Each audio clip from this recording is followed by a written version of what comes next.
I graduated from high school in 1965, and so I signed up, volunteered into the Navy, and I figured, well, it'd be safe to go into the hospital corps. In 1968 was when I went to Vietnam. It was right after what was called the Tet Offensive of that year, and a lot of the places where that offensive had taken many lives of soldiers there. While I was in Vietnam, I volunteered to go with reconnaissance.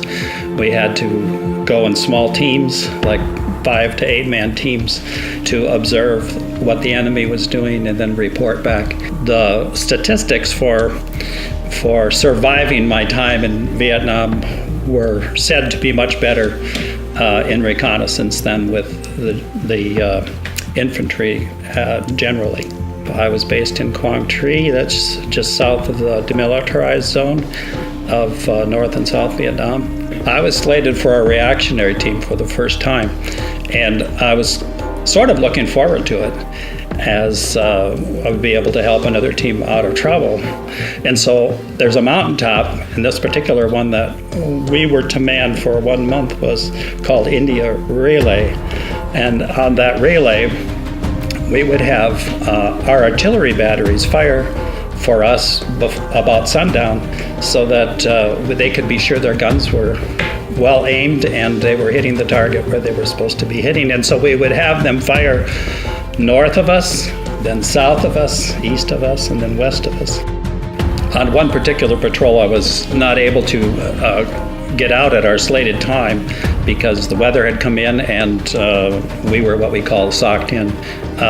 Someone else had to go in my place, and it was a fellow by the name of Dan Wren, who was a hospital corpsman like myself, and I really didn't like the guy, but he was the one who was slated to take the reactionary that I was not able to attend. So that reactionary went in to defend a team, and David Wren did not come back.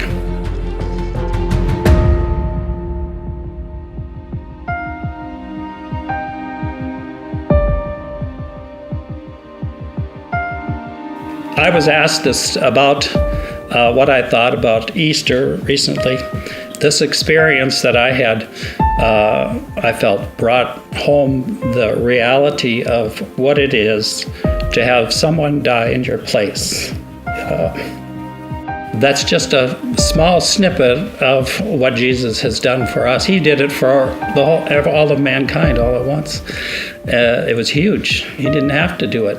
Dan Wren didn't have to die in my place, and I doubt he did it knowing he did in my place. But it happened, and I was the one who was on the receiving end, and we're on the receiving end. Really, we're on the receiving end of the gift that God has given in the name of Jesus.